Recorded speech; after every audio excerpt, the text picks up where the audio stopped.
The rattling the We're talking about our bulges on Saturday morning with Jeff Powell and Tyler Perea. We're going to watch UFC 1 and do a fight companion while we do it. So, yeah, watch along, have some fun. Jeff, what do you think about the slap stuff? Did not watch it. Refused to watch it. I'm not watching that stuff, man. I watched it. Yeah. I got a kick out of it. Did one guy go to the hospital? I'm sure they all did. It takes, I don't know. What's up with Dana White on that one? Like, you're just taking the purity out of the sport completely. He just wants to make money. Yeah. That's all he's about is making money. I watch every combat sport. It doesn't matter what it is, and that's the one I was just no. Well, to me, that's not a combat sport. No, that's I don't know what that is. That's like taking advantage of people. Like, hey, you could use about $3,000. Now, here's what I figured out. Now, when they showed that on TV the other day, it said exhibition bout. It said slap power exhibition. So what does that mean? Well, you know that athletic commission's got to have a hand in it somewhere. They got to get their money somewhere. Yes, but exhibition means what for the people that just fought? Yeah, they didn't get paid, right? Yeah, no. Exhibition, you get paid for exhibitions. Okay. Yeah. I thought that meant you can't know it. Money is exchanged. Yeah. So who you got, Jim? Who do I got? Like, I don't know who won. Hey, there's Tila Tooley. Yep. Have you seen Forgetting Sarah Marshall? Oh, yes. Yeah. He's the big guy that helps them roast the pig. I like that guy. And then it's pretty crazy, like how far advanced like the athleticisms went in 29 years, right? Yeah. Like, because they were just like, normal. Sitting around reading Black Belt magazine. Yeah. The real badass of the show, Superfoot Wallace. So I grew up watching Superfoot Wallace. That's pretty awesome. Yeah. My dad always had me working on my left kick because he was a Superfoot Wallace fan.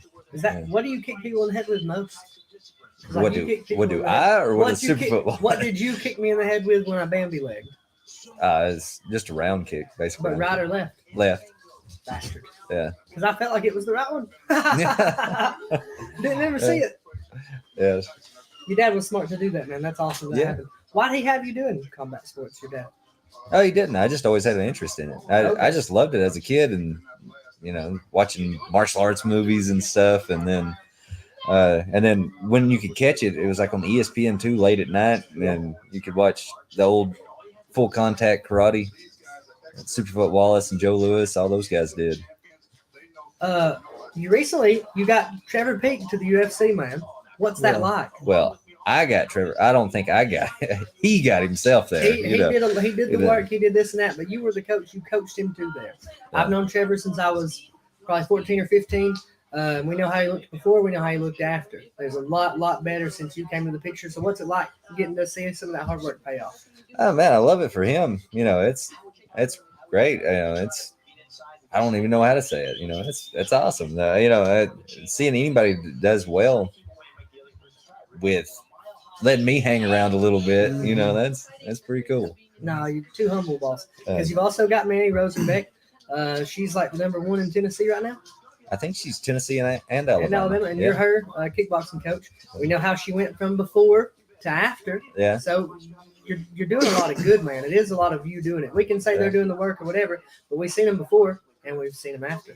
Yeah. And after is a million times better. Well, luckily they work hard too, though, and they listen to me babble about old fights and shit like that. So. Well, I know. Just for me, like it's hard to compete and stuff, but as far as knowledge and stuff that I got from you, it was a night and day difference from stuff that we had seen to what we ended up with. And it's awesome. You're a really good coach. I'm proud to know you. Well, I appreciate that. I'm slowly coming around to finding my ego on this. Like I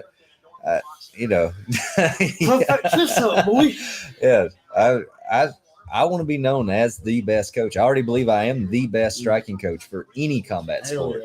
I don't care if it's MMA, if it's boxing, full contact kickboxing, Muay Thai, international rules, even point karate, taekwondo.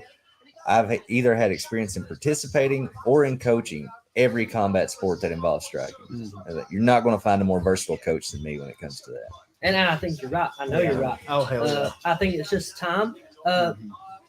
What you'll see a lot is like not like a cult mentality, but almost like a bro mentality in a lot of stuff. Do you think it's been hard to get the credit that you're due, or do you think you've been given just enough credit that you're due? You know what I'm trying to say? Where you at on that? I don't know. Did you just puff that chest? Hell, keep going. Trevor and Mary have always spoke really highly of me. Luckily, they're in different gyms now. Ever since I closed my gym, of course, you got to keep training if you want to pursue this. And I even suggested to them, was like, you got to get yourself in the gym. And they've always given me a lot of credit, and luckily their coaches have not had the cult mentality. I preach about the cult thing all the time, they've been open enough to let me still work as their striking coach with not being like, he's an outsider. Can't work with him. Yeah. And then and I work with Chattanooga Mixed Martial Arts College a lot as well. And Trevor's at Agogi, Mary's at Militia. When I say the cult mentality, I hate when everybody's in that one little group and it's like, well, you can't work with them because they're working with the enemy. And the enemy is getting out of this area. If you want to be the best fighter in the world, there's no enemy. I wouldn't care if I coach people against each other at opposing gyms. I just want them to get to that next level. I want to see more people in the UFC and Bellator, ONE FC. And that's how everybody should be. You should want to see people get up. That's always what we were looking for. Like when I was doing shows, we're trying to get someone up. We're trying to pump people up. We're building a platform, trying to make people talk about them because no one's talking about them. It's, hell, someone go fight in this yard right now. If it's just us that we know, well, no one cares. But if we record it and put it out there into the world, well, hell, everybody knows. Like, hey, they got a little bit. So I like that mentality. Tyler, have you watched this before? No, I've watched old clips. Okay, so what we're going to do is we're going to take your picks on the card. Oh, okay. All right, so you watch these two guys and tell us who you got. They didn't have weight classes back then, did they? No weight classes. Not for the first one. Not for the first one, but then they had to do weight classes after that because we had a 400 they didn't have weight classes, I think, until I want to say UFC 9. Damn, I could be wrong. But did they have weight classes in karate matches and everything like that back in that time? Yes, yeah. Like if you did full contact karate, yeah, did. Speaking of which, you got the karate guy here. You got Gerard Gordeau, Kyokushin karate guy, Savat, and Dutch kickboxing. Most people think of him as an evil son of a bitch, but a little bit, yeah. Have you seen the fight from? It wasn't Pancrase. It was in Japan where he blinded the Japanese guy. Yeah, he's like clawing his eyes out and stuff. Yeah. Who was that? I can't even remember the guy's name. Oh shit, he hasn't. He's fucking. He did the. Well, I think that was more karate. Yeah, that's what it was. More karate chop. Yeah, I know Tong Sudo used to do that. Has that little salute thing. And then they were like, oh. Did they cut that, or they still do that today? They still do that. So they were doing that when I was doing point karate. Go join them, and he'd be doing karate. I give him hell all the time. Who you got, Tyler? Probably the dude who outweighs him by fucking 400 pounds. Which we talked about Superfoot Wallace, but Kathy Long is on here too. I had a crush on Kathy Long when I was a kid, just because she was a chick, she's good looking, and she can kickbox. I do karate. Yeah. My first crush was Lola Bunny. Lola Bunny. Space Jam. I didn't say it was my first crush. I was like, go ahead. I didn't say it was my first crush. I had a thing for Jessica Rabbit, actually. Jessica Rabbit was bad. You know, you can actually see everything in the movie. Now, it's nothing there. It's just a little drawing. Yeah. But it's there. And then but mine was Lola Bunny. I remember being like 4 or 5 years old when it came out, and I watched it, and I was like, what the hell is this Bunny Rabbit? Why do I feel weird? Didn't have any idea what was going on, but and now they've made her, she's got like lazy eyes and stuff. They changed her for the new ones. It's not the same Lola Bunny. It's sad. Mom, take the sound if you would on YouTube. I'm sure it's good. I just want to make sure it sounds okay. So since you haven't seen this, the only rules is no biting and no eye gouging. Jesus. That's it. You can stomp people in the face. Mm-hmm. Yes. Headbutt. But can you still do that in Pride? Pride's not around. Yeah. Wait, what happened? Yeah. ONE FC. you can Yes. still stomp Really? and soccer kick. Yeah. UFC Damn. bought Pride and said, we're going to keep it going. They shut it down. Pride had the better people, especially at this time, no? At this time, Sarah Pride didn't come in until 97. This is 93. Okay, but they had, So, as soon as they came in, though, they had everybody. Well, they started scooping up people with, Was they they had big fucking money. up UFC fighters when they'd go over and fight at Pride? Dana took Chuck over there. No, he legitimately lost. The only time he lost was against Rampage. What he means is like, were the UFC fighters winning when Dana took them over there? It was like 50-50. If you look at it, a lot of people don't talk about when the UFC scrapped the lightweight division and all of the UFC lightweights.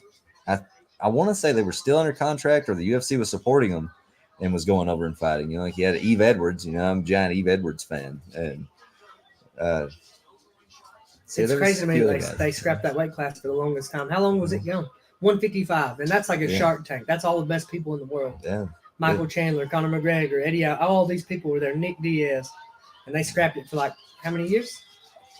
I'm gonna say 5. They scrapped that weight class, 155. No, you gotta watch this. It's quick. Gone for years. Who you got, Tyler? I told you, but dude, he's going with Tila Tooley. He went and not the Nazi guy. He's a Nazi. Yeah, he's about to. Oh, shit! I was wrong, wasn't I? I was dead wrong. Supposedly, Tooley's tooth landed in front of Superfoot Wallace at the commentary. Oh shit! He fucked his eye. Look at him, he's like, "Am I alive? Am I alive? Oh god!" Dude, he kicked him right in the face on the ground. I love that guy's neck. So, me and my dad, we rented this, and it was like 94 by then. By the time we rented it, I was doing Shotokan karate at the time. Yeah. And I love this part of things because as the karate guy did it, and every Van Damme movie back in the day had a sumo wrestler that was like a badass. You didn't want to mess with a sumo wrestler. Why don't you want to mess with the sumo wrestler? Street Fighter sumo wrestler like that, like that sumo. Yeah. Like in Bloodsport, there was a sumo wrestler. And it was always the same. Has a sumo background. Yeah, that's cool for me. That's neat. It kind of goes hand in hand with the blitzing method that karate has. I didn't know they could hit each other. In sumo? Yeah. They smack the shit out of so each Tyler, other. look, when a sumo match starts, they're here and there. And you think they're just pushing and bumping. But no, as soon as they say go, you go wham! And you can put them out. If they fall asleep, they're out, man. Kind of like combat jiu-jitsu, but with big ass motherfuckers. Take combat jiu-jitsu and mix it with football linemen. Yeah. What do you think about combat jiu-jitsu? Where are you at on that? I think it's good as like an amateur, like to build up jiu-jitsu guys moving over into MMA. I hate when you see guys that are just like, well, I'm a jiu-jitsu champion. I'll automatically be great in MMA. Like, give them something to kind of dip their toes in the water, I guess. Feel that getting hit first. Yeah, because it changes so much. That's something I wish I'd had more of, was just more competition in general before. I wish I had done more grappling matches. I wish I had done like some combat jiu-jitsu. I wish I had done some more kickboxing. I wish I had done a lot getting used to stuff. Yeah. And another thing was like when I did have my time with you, I wish I hadn't have also, been doing shows and stuff. I wish I'd have stopped then for a little while and just done that. Can you do that kick now? When he's on his knees? No, you can't. Unless you fight in ONE FC. And ONE FC's wild, man. Wait, is ONE FC over here in America though? Asia. They just had their the Demetrius Johnson trilogy fight. But they can't headstone here. It's going to be the first American show. I don't know if they're going to allow it or not. I don't think any commission in the states will allow the headstones. Actually, I'm not even sure if one allows head stomping anymore. You can still soccer kick, and you can knee to the head on the ground. You can look up videos of Shogun doing a seminar in Brazil. It's his highlight video, and the start of his highlight video I've showed you. It's Shogun going, look, man, pass the leg, soccer kick, split the leg, stomp. And he's just like teaching them how to do it. Yeah. And we're over here in America like, well, man, look, that's not good sportsmanship. I can see people taking the stomp out, but I really think knees to the head on the ground should be allowed. And I agree. I think a soccer kick should be allowed. Yeah. I think if in professional. Amateurs, hell no. But I think for pros, it's a fight. Knees to the head of a grounded opponent because you've got people that are just stalled, they're waiting. And then I think Instead of someone laying back, what? Well, that's not real. Real fight. I'm gonna stump on your head. I also think. What do you think about grabbing the cage? Not holding it, not pulling someone to the cage and this. I'm talking. You're on your back on the bottom, getting up. It's kind of a gray area because that they can use it offensively as like stuffing your head in the cage. So why can't I use it defensively to get up? I just want to get up. Yeah. Like there should be like a 5-second grace. And I think a lot of refs kind of ease it by. They'll see you kind of get up and they're like, he didn't hold it. Yeah. This guy's built like my dad. Built like me at 40. Yeah. When Sam was Benjamin Button. Yeah. I'm so much sexier now having known you. So because when I first met Jeff, he did think I was 40. Bullshit. He looked like he was 40. Yeah, he got a full-grown beard. But he was fighting heavyweight at the time too. And I was like, and I remember even saying to him, I was like, man, I would never let you fight heavyweight. I wouldn't let you fight any heavier than 185. And then next thing you know, he's making it to 155. Yeah. Jack Seady's son. So, what was that karate you was? What was the name of that karate? Kyokushin. Well, not that. It started with an S. Oh, Shotokan. Yeah. What is that? Just karate. Just different styles of karate. What is Machida's karate?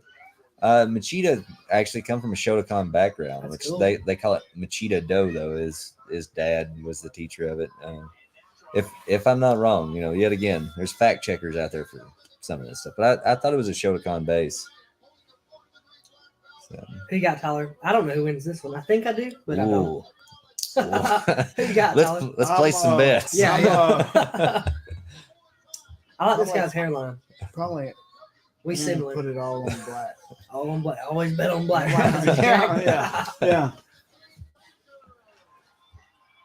Oh, what was that move? Yeah. He had a little seizure. Yeah. And then he was going ready. It was a shoe shine from boxing, but it was like a baby's shoe though. So a lot of these people lied. I'm ready 400. No. Well, I mean, you could fill out an application in Black Belt Magazine to get in. Yeah. Okay. What about the Gracie brother? Who's the one? They're the one, not Hoist, but. Hickson. Yeah. What about him? Was that legit? Was he badass like that, or was he just like? Supposedly. Yeah. I mean, it's kind of a hearsay kind of thing. He was running like 300. No, he was saying, "I'm undefeated, brother." Is that my dad? What's the pants so high, Kevin? I've got the same bald spot that guy has, right here. Yeah. So I'm combing it back now, trying to take care of it, man. Can keto make you lose hair? I wouldn't think so. So it's just stress. I'm not a doctor. I'm not a guy with a degree here. So on that slap fest, I was seeing they was hitting the neck a lot. Makes sense. Yeah, hitting that carotid artery and knocking them some bitches I used out. to think a head kick had to be the head. Jeff said, "No, kick him in the neck." Yeah, that's what you want to go for. You hit them in that artery and it's fucking over with. It's lights out. Yeah, well, this is the way I was coached on the head kick is you wanted your shin to wrap across the carotid and the jawline and your foot to actually wrap around and hit the back of the head, like right in the occipital area. So, it gives them, like if you see a picture perfect head kick that lands that way, you see them, the victim of it doing that weird blink and then they fall forward. That's where it's slapping the occipital area. So, that's what the Who, Jeff? Someone posted a thing to Facebook earlier. They were like, there was this guy talking about kickboxing and stuff, and he was talking about lineage, and I do think that's important. And again, before you, I had no lineage. I had my first coach was Jake. He's our announcer now. He doesn't coach anymore. And now he did some good karate with some kids and stuff. It's just, I think you're the best coach I ever had around here. Mm-hmm. What was your lineage again? How did it go? Where are we starting at? You can go back as far as you want to. But I know it went, for me, I know it goes you, Chet, and then I'm lost from there. Yeah. Well, I got to give credit to like every coach I've had though. That's what's, and I've been blessed with some really great coaches. I started off with Shotokan karate. It was taught by a cop in Stevenson, Alabama. The guy's name was Scott Whited. Really enforced discipline really well. And I was not a good student at the time, but, and then I found, Grandmaster Jay Blanton for Taekwondo. He developed his own style called Mongho martial arts, and Mongho means tiger in Korean. Man, I'm gonna go on a whole tangent here. You go. People deserve credit. Jay Blanton trained under Kong Ree, who actually coached Superfoot Wallace and coached Elvis. That's awesome. Of all people. That's cool, man. Yeah, that's but Jay was actually the first person to get in my mind that like I never thought I could be a fighter. You know, I was like, but he actually got in my mind. You're good at this. You could do this. You know, and you just slept my son. No, I never did that. But he got me into competing. You know, and once he actually got me kind of believing in myself, next thing I know, you know, it's like first place every other weekend. You know, meanwhile, you know, everybody's playing football around here. I'm going to karate tournaments every weekend, different places. And Jay actually got me inducted into the United States International Martial Arts Hall of Fame when I was 17 for Competitor of the Year. That's awesome. And man, it was like the coolest thing. You know, I got to take this road trip with my dad to St. Louis to pick up. Yes, dude. And that same year, Bruce Lee was being inducted, and Richard Bustillo was accepting the award. And Richard was, you know, Bruce Lee's first student, took over his schools in Fresno. And that'll come into play in the story a little bit later. But yes, but had this awesome like speech for it. You know, we were just blown away. I was like, man, this is so cool. You know, yes. Richard Bustillo was here. You know, and I still joke about this. I got the Hall of Fame thing, and my mom put a little write up about it in the paper. You know, and the week that she put it out there, the front page was like, North Jackson wins another football game, you know, and then here's this tiny picture of me in the very back. And it's like, meanwhile, here's Jeff being inducted into a Hall of Fame for Competitor of the Year. At 17 years old. Yeah. Mind you. Yeah. And Frank Shamrock was at the event. That was really cool, you know, all kinds of cool stuff. But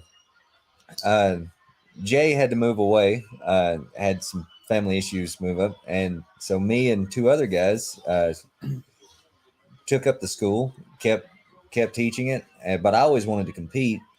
And this goes into that cult mentality that I had. It wasn't forced on me. I went with it.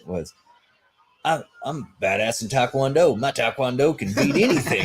I'll even beat these guys in MMA. Well, it took me 2 MMA fights to realize. Oh yeah, Jeff, yeah. You'll enjoy this part. Yeah. Yeah. He's head stomping the shit out of him. He stopped it, threw the towel in. Yeah, threw the towel. This is before the referees even knew how to stop people. Oh shit! So the corner had to save your ass, not the ref. Yeah, ref was just there to.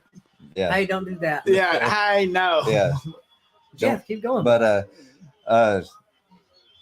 wanted to compete in MMA and kickboxing, so I had the option. I just graduated high school and just got the shit kicked out of me twice in front of my parents. So, you know, I had the option of, I had a full scholarship to go to UAH. I could either go to UAH and do something with my life, or I could pursue fighting. Luckily, I had parents that were like, well, you can go to college at any age. Yeah. You know, you can't really fight when you're 40, and you should pursue fighting. So they, my mom found Blaylock's IMB, Chet Blaylock's school. Rest in peace, Chet Blaylock. Oddly enough, at the same time, my aunt was working with a guy, Scott Bowman, who was training at Blaylock's. Okay. And I called Scott. I was like, hey, I don't know what I'm doing. Do you need some sparring partners or something? You know, he's like, you need to go to Blaylock's, you know. And so it's like, oh, well, I guess that's the sign right there. My mom found it. And then now this guy's telling me about it. And ended up at Chet's. And then Chet just kind of, I kind of flourished at Chet's. It was just amazing. I went from being like this Taekwondo champion, being awesome, to just getting the hell beat out of me every day by a bunch of pro kickboxers, pro MMA guys. And, but then I got to meet all of these different people through Chet. I got to work out with Joe Lewis, and then eventually I got to work out with Richard Bustillo, and that, you know, they always took me to the side and showed me a little extra. And then Alan Goez and Dustin Dennis. There was just tons of people that would come in and out through there. And Alan Goez was in Pride. No shit. Actually, he was in UFC too. Yeah. Fought UFC 17. That's awesome. against Dan Henderson. Oh shit! What's the big difference between kickboxing and karate, though? That a lot of people wouldn't understand. It depends on the type of karate. So I can hear you. karate's kind of point based. Mm-hmm. You know, Point karate. Yeah. So it's point based, and you know, you make the point, and then you separate. And you know, you stop after you make a point. Like it okay. And this is coming from a former point fighting champion. It's a glorified game of tag, really. Yeah, fun tag. Yeah. It's nothing. I don't know. It ain't a continuous fucking match. At all. Not. It stops. But and then you do have like full contact karate, like Kyokushin karate, where they go for the knockout. But even then, though, they'll still break them. They're still like in Kyokushin, you're not allowed to punch to the head. It's like, who's going to get into a street fight and not try to punch you in the head? Man, but then there's all these different rules of kickboxing too, and I've noticed it really heavily. A lot of the referees don't even understand the different rules in kickboxing. There's a difference between the full contact international rules, or if you want to call it K1 or glory rules, and then there's a difference in Muay Thai, and these refs are just, I don't know, either they're not educated, the athletic commissions don't want to educate them on it. There needs to be something done, in my opinion. Needs to be something done. Well, what's the difference between Muay Thai and kickboxing? I don't know that. All right, so if you watch Muay Thai, you're allowed punch, kick, knee, and elbow. Okay. And you're also allowed to clinch. And you can clinch. Oh, okay. You can't clinch in kickboxing. There's a gray area on that one. Really? So you can clinch. In Muay Thai, you can clinch as long as you're active.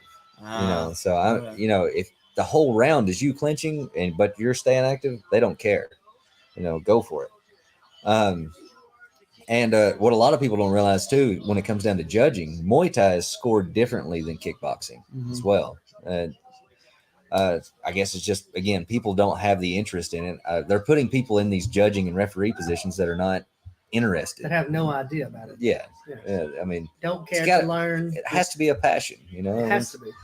And now then with kickboxing, so if you take international rules, at an amateur level, there's no knees, but international rules are, some people call it Japanese kickboxing. They'll call it Dutch kickboxing. Some will call it K1 or glory rules. You can punch, kick, and knee, and you can throw a knee in the clinch only for that one time. You clinch real quick, you knee, you let go. If you throw it to the head, you have to release the head on impact. So you can't. And then Muay Thai, you can. Okay, but I've seen Alex Perea knock out people with the switch knee. Mm-hmm. And kickboxing. A flying knee, yeah. Flying knee. Yeah, that's perfectly fine. I tried to teach a flying knee class one day. Yeah. How hard was it for people to do flying fucking knee? Hard. It's hard. It was like, it's hard to do, man. Yeah. But everybody wants to do it. It's like a Superman punch, Dude, Superman punch, same. I was like, dude, y'all know how to do it? Yeah. It's hard. Man, it's hard. But I did learn how to hold pads from you and him. Both of y'all have taught me how to hold pads and shit. But holding pads, it is a big key component into learning combos, learning all kinds of shit. Ain't it? Yeah, absolutely. You got a great pad holding class. Oh, I've got one coming up February 11th in Valhalla Martial Arts. It's Valhalla Martial Arts in Aniston, Alabama. Yeah. Stephen Owens in there. Yeah. They go down and do a pad holding seminar. A lot of people don't realize how much pad holding translates over to fighting. You're seeing too many of these people where the pad holder's doing more work than the fighter. They're doing that. Yeah, they're doing this crazy slapping stuff and they're trying to look cool while they're doing it. You catch them like doing all these poses and stuff. You'll see people look. They'll go. Yeah, the little strut afterwards. It's wild. It's crazy to see. But yeah, they don't realize that pad holding actually translates to your defense. You're learning your defense, and I told everybody you're learning to say punches and kicks. When we were teaching people to hold pads and stuff at our places after you'd gone, and I was explaining to people like, look, we're not always gonna be there. You might take a fight, and I'm like, well, I got a family, I gotta go be somewhere. Your buddy might need to hold the pads for you. Tyler's never fought in his life. He can hold pads like a motherfucker. He'll smoke you out. So I was telling people, look, y'all are out here lazy, wham, wham, wham, wham, doing all this shit. well, you're not getting used to like blocking and stuff. I said, you should be acting like you're blocking punches. You should be acting like you're looking at everything coming. You're blocking right and doing all this stuff. Yeah. And that's because you told me that. So I was like, look, motherfucker, that guy can kill me and I can kill you. Do what I'm saying. Yeah. And they'll pick it up, man. And you do got to hold them motherfuckers. Yeah. You can't be limp wristing. You can't be like, oh, here's a pad, motherfucker. Will made me peel myself once a little bit. Oh, yeah. I pissed. Just he's so damn big. Hey, smack it. I went, But again, that was the lucky thing with being with Chet is we always had to hold pads for each other, and he really drilled that into us. This is your defense here. Tyler, have you ever heard of this guy? Look what he's wearing. You know Art Jimerson? Art Jimerman? No. Jimerson. No. Yeah. Look at what he's wearing. Boxing gear? No, how many? How many boxing gears? Look at him again. Hang on, you'll see him in a minute. Is that the right term, boxing gears? I was going to say glove. But... okay. Yeah. Right. So Art was a legitimate boxer, right? Yes, yeah. He was a legitimate boxer. Go ahead. The thing is like IFBB or IFBB Pro. It's hoist. No, yeah. He's about to tap him. He wins. He wins the first UFC. Yeah, bullshit. I know he wins it. But anyways, go ahead. Yeah. Oh, look what he's wearing. Look. But yeah, I forgot how he talked himself into being able to wear one glove. Whoa, one glove. Yeah. One glove. What the fuck? But it was supposed to be completely bare knuckle. That was the deal with the show. He's like, I need one glove. Oh, really? That was the deal with it? Yeah. It's supposed to be completely bare knuckle, no rules. It's supposed to be the closest thing to a street fight you could get. Y'all remember the tough man competitions around here? I won once. Did you? I won once. Yeah, I remember. I went with Will one time, and Will won beat the shit. Hell yeah, he beat the shit out of all of them people. I was training with Will then too. I've been around Will a long time. Always a nice guy. Yeah, I love Will. I've known him since he was a little kid. And I hate he's in trouble. I think he sounded, when we talked to him on the phone, I ain't heard him sound like that in a long time. He sounded great. Do you think Will could have beat Christian? Not would he have? Do you think he could have beat Christian Eccles? I don't know. Just possibility, yes, or possible. Like, you know what I'm saying? Would it have been at least been a possibility? I mean, it's a fact. I'm being political here, and that's what I'm trying to. That's what I tried to tell him. Is like, dude, you could have beat him. Not that he would have, but you could have won. Yeah, it's a fight. I mean, everybody said that Christian was going to get destroyed in his last fight, and we see what happened. Yeah, I won money on that. Yeah. The reason why is because it's not wrestling. That guy is a great wrestler. This isn't wrestling. Greg Hopkins told me, don't make that bet. You don't want to do that. I said, Greg, it's the odds for me. I said, this isn't wrestling. If it was wrestling, I would take the other guy. You got to see this finish, by the way. And then, but once you start getting hit and punched and jiu-jitsu and everything, I knew if that guy didn't finish him in like 30 seconds, it was over.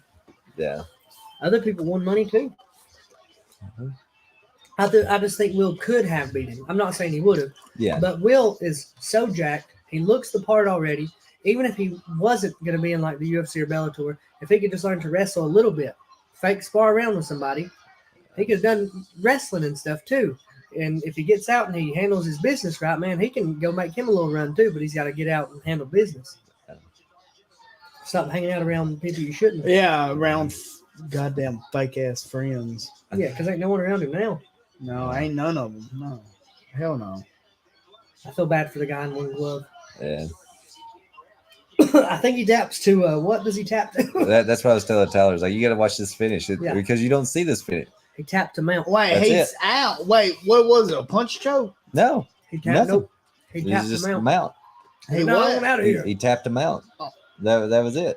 How did he tap him? Like, what did he use? He didn't. Nothing. He was mounted. He was like, oh, shit. He didn't know what to do. He didn't want no part are you of that. serious? His one glove didn't.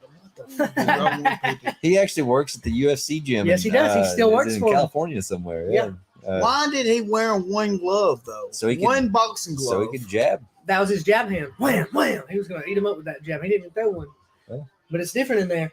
Boxing, I can't imagine how different it is from boxing to that. I never boxed, but going from boxing to that.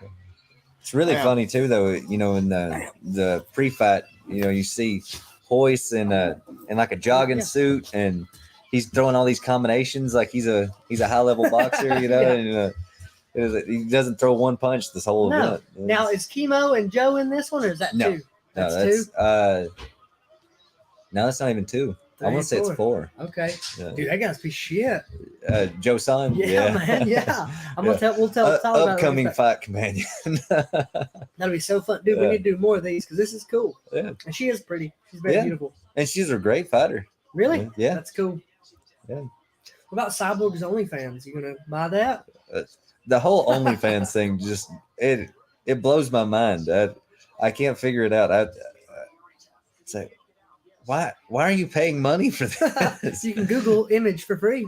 Yeah, I mean, I thought, isn't porn free now? Like, why? It is. I don't know. Man. Why do I want to see my neighbor who's like 200 pounds and her doing this stuff when I can see a woman that's a supermodel for free? You know, and she farts publicly. Like she does it and laughs. Like, I don't want to see you. I don't understand it. Some ladies are selling jars of farts now. Nothing surprises me. Lid on it. Send it out. Yeah. Well, Actually, I mean, go ahead. Whatever. If you can, they probably make more money than we do. So. I made Vicky an OnlyFans, but it's just her feet. But jokes on them, it's my feet. Let that be the surprise at the end. Well, they're like, damn, she got hairy feet. It's like, yeah. I've heard of women that are doing that too, though. They're just the OnlyFans of their feet. Just feet, man. It's crazy. Well, my coaching, we're trying to really vamp up the online access. Doing social media. I'm all of a sudden now doing a podcast, which I swore I would never do. Bro. With your buddy. Yeah. But we got a YouTube channel that'll be coming out probably in March. Awesome. Breaking down instructionals. But hell yeah. But I was like, I'll do an OnlyFans if so they'll pay me for it. Yeah. I'll do it in nothing but peanut oil if they pay me enough. Dude, that's they cool. don't want to pay for that. When that comes up, I'll share it around. And I'm sure a lot of people some people won't admit to it, but some people that do coach and stuff are going to grab that and be like, well, look, man, we're going to do this today. Oh, yeah. We're going to do this today. Well, like, it's okay. That's what it's for. But you son of a bitch.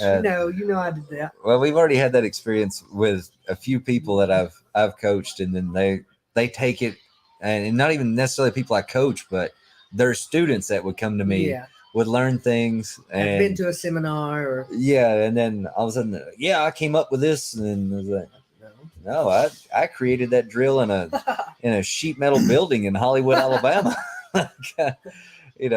That's the big thing is I want to start exposing all this stuff that I've sat back. I've took everything that Chet showed me, and then sorry about that. Oh, you're good.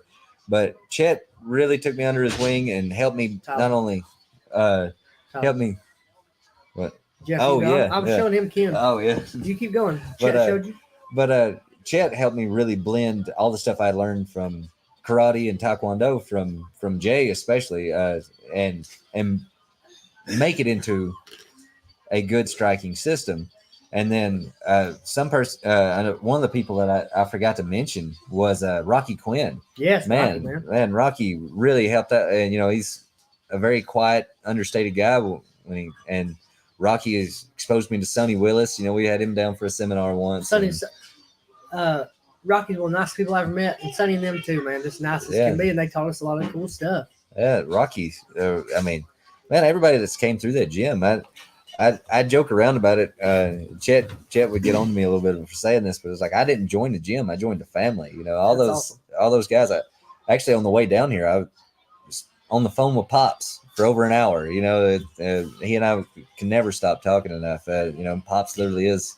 So it's been like a father to me, Rocky's been like a father to me. Chet was, and man, just everything that's came through fighting, everything I have that's special to me came through fighting. Even my wife came through fighting, everything that's good in fighting is really good.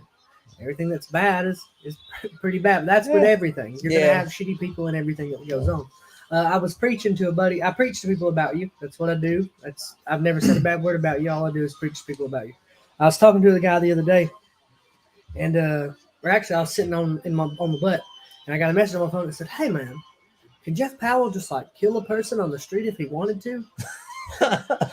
And I go, "What do you mean?" He goes, "Well, if he just said, 'Hey, I'm just tired of this shit,' can he kill a person?" I said, "Yes." No questions asked. No. I said, as long as he's not angry. I said, if he's cool, He's like Jeffrey Dahmer. He'll kill that person dead. No, yes, you can. If I had that ability, I would still be fighting. I wouldn't be coaching. I never had a mean streak. That's the thing. Or athleticism. Well, hey, I'm going to kick you. Any of that other stuff. Hey, I'm going to light y'all up today. Why? I just need to.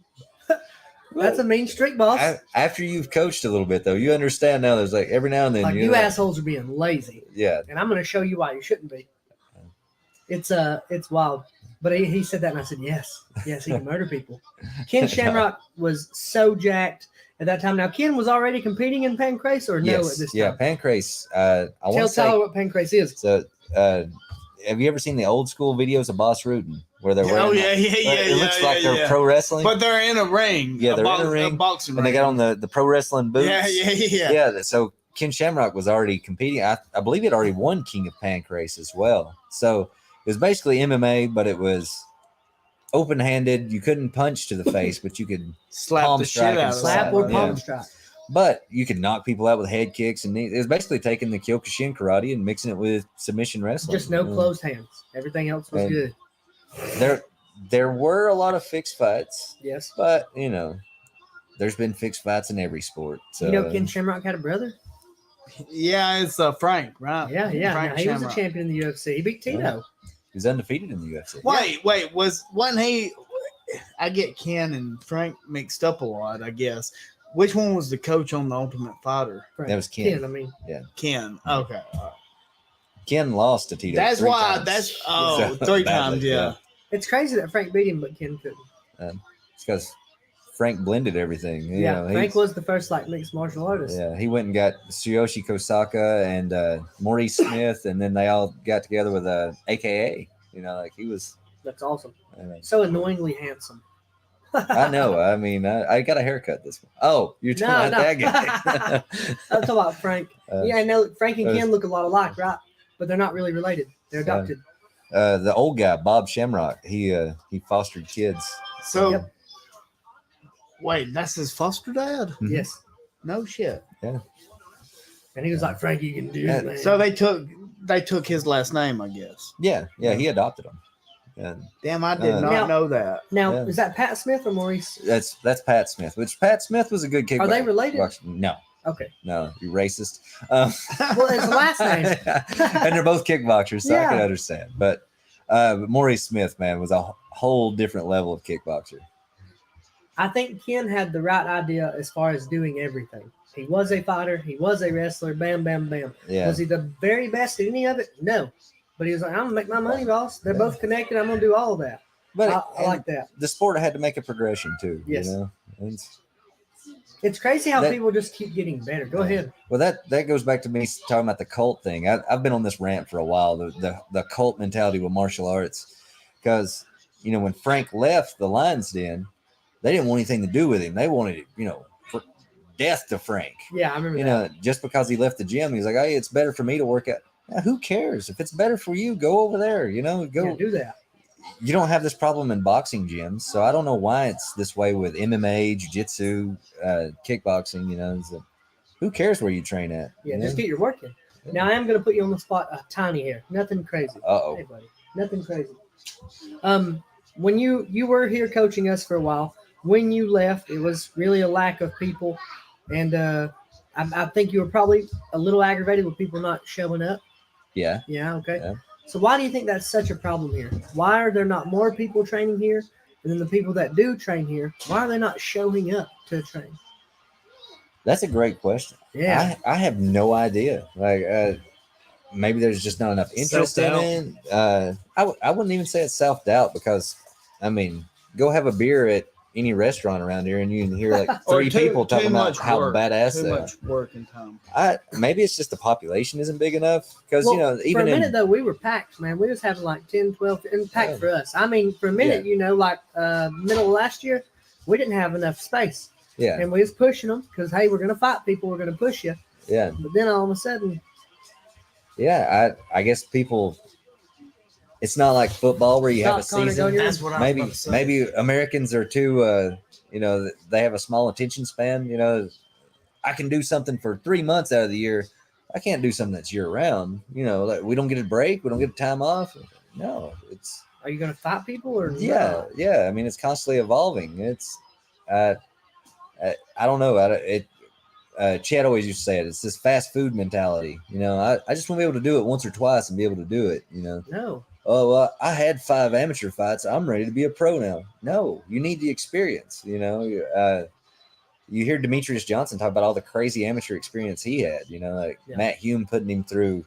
You know, you got to go do a grappling tournament, then you got to do a kickboxing match, then you got to go do a boxing match, then go back to a grappling tournament. You know, meanwhile, people do like 2 or 3 amateur fights. Oh, I'm a pro now. I'm ready to go. Yeah, and they want everything quick, man. They do. I tried to get through to them. I would tell them, like, and that's the same reason I quit. I shouldn't have to think about what I'm going to teach, blah, blah, blah. And then I get there and it's me and one other person show up. That's incredibly aggravating. And we were giving good class. Tyler, you was there on pad nights. We'd smoke people out. We'd teach cool stuff. Always trying to teach good stuff. Always trying to, even for the seminars, bringing in good seminars. People just, I can't make it on Saturday morning at 11 o'clock. What the hell are you talking about? You can't make it Saturday morning at 11 o'clock. But if a football game was on, you can watch football and drink a beer. And then, so I would tell them, finally near the end, before I'm closing the gym at the end of the month just because I'm tired of, I can't hold your hand, man. I'm 30 years old. Yeah. If you're not going to do work, I can't do the work for you. I'm not going to sit here and worry about it. I got a wife, 4 kids. But I told them, I said, you motherfuckers don't want to show up and get your work in. I said, an hour and a half up the road in Huntsville, y'all are getting outworked by them. Every gym that's in Huntsville. I said, every gym in Chattanooga, y'all are getting outworked by. I said, Billy's gym, Chuck's gym, blah, blah, blah. We're getting outworked by all of them just because we ain't even showing up to do it. And that just wasn't enough to get through. Like, we're not just going to beat all those people. You know, if you're not working. The only fights I won was when I was really, really working hard. My weight was right. I was getting my work in. If no one showed up, I got a boss. I did this, this, this, and this. You can be it's easy to get motivated, right? That's a 2-second speech. Wham, wham, wham. We can do this shit, brothers. Wah! Hard to stay dedicated, though. Oddly enough, I saw a YouTube short with Andrew Tate recently that actually broke it down really well. Somebody asked him, like, how do you stay motivated? It's like, I don't stay motivated. Motivation is bullshit.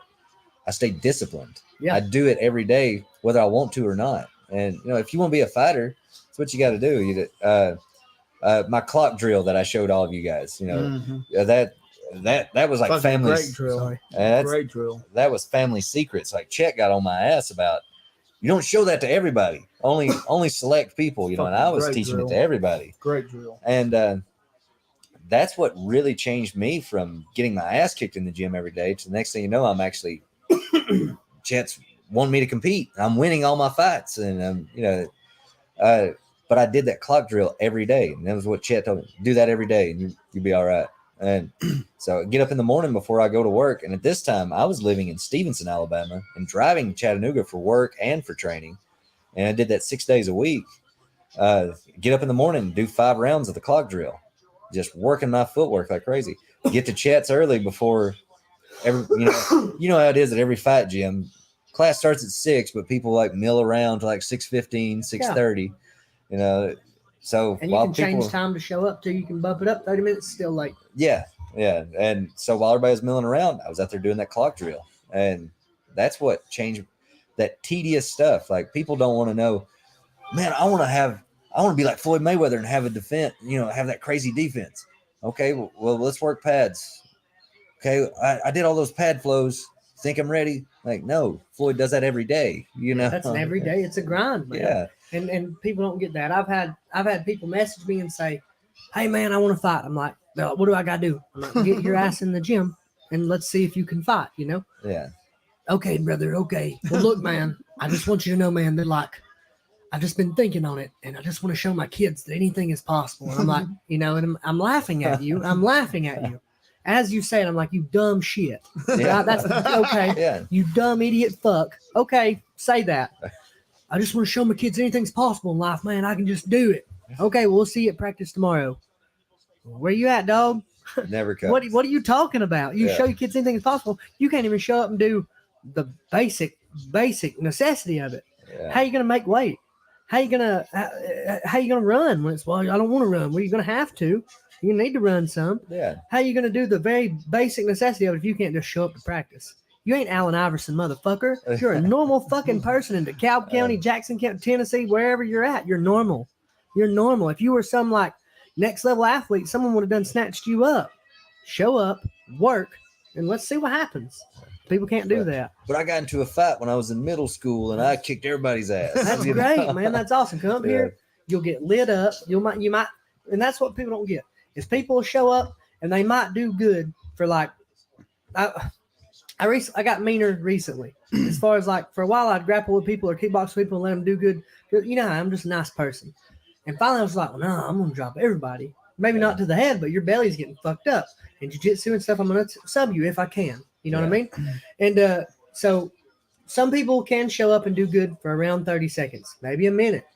But all of a sudden they're huffing and puffing like, well, no, dude, I'm gonna really whoop your ass now. Like just because like you're not used to this. You got to have a gas tank. You got to know what you're doing. You got to have some comfort in there. Literally, the first step is stepping onto the mats that you paid to do. You paid the month for it. Show up so we can all get the work. And that's just what, man, I finally got so aggravated. Didn't Chet say that fatigue makes cowards? That was Theodore Roosevelt, I think. So. No shit. Yeah. But Chet would take credit for it. Still, it's a true ass statement. When you get tired as fuck, you're like, oh shit, this sucks. Chet used to always. Shit. He always said this Joe Louis saying actually, and who knows if Joe Louis got it from somebody else. It sounded like it came from Joe. For those people that really knew Joe, it sounds like something Joe would say. Is that there's only two things you can ensure of in a fight. Like the outcome of it, nobody knows because there is, even with no matter how good you are, there's still a tiny bit of luck that goes into fighting. But the only two things for sure that you know of in a fight is your skill and you're in shape. Is that if you show up without one or the other, you know, it's not going to work out because you can show up with all the skill in the world, but if you're not in shape, you're good for maybe a minute, you know, and then what are you going to do? That skill's out the window. If you show up in shape and without the skill, well, then you're just in shape for the ass whooping. Yeah. You know? You get the shit out of you for a long time. Shape for the ass whooping, you're going to get a lot longer, motherfucker. Yeah. Yeah. Well, you see it all the time. Not all the time, but in high school you would see it. It's actually how I realized like Trevor was tough was in high school. Because I wasn't really fighting like Trevor in high school. It took me I wasn't just born fighting people. It took me a long time to learn how to. Now, there was times me and Trevor would spar in the yard and stuff, and he would set me on my ass. I'd get mad, and we'd have good rounds and stuff. But as far as just knowing how to bite down and be tough and shit, I don't think I'm ever just going to be really tough. I think I have to be, like, on point, calm, and cerebral about my shit. Because it's just the way you taught me and stuff. It's what I feel good. And I remember you'd see it in high school, people would start fighting, and, man, they might be whooping on him for a minute, or other people even. Me and Kane Tony fought a couple of times. You'll fight people and they'll whoop your ass a minute. What do they say when they whoop your ass? Once they're tired of whooping your ass, Jeff, what do they say? Oh, I don't know. I was too busy getting my ass kicked most of the time. But once they're tired of whooping your ass and you're still awake, they're going to go, oh, man, I'm tired. I'm done. Oh, motherfucker. I'm awake still. Now we're fighting now because now we get our piece in because people whoop on you for a minute. If they get you out, all right, you're out. But if you're still up, regular people ain't expecting that. Longevity. No, I'm tired. I'm Hell done. No, it's like 30 seconds we're fighting and then that's it. No. So people show up to the gym, they might do good for that 30 seconds to that minute. All right, man, you hit me pretty hard. Now let me get my licks in because I'm and then when you're not tired and they're fucking tired and you're just beating the shit out. Why are you breathing heavy? Yeah. That's how people are. They'll whoop on your ass, but once they realize you're tough, they're like, no, I'm tired, man. I'm tired of this shit. Tired of what? I'm done. You about to feel real bad.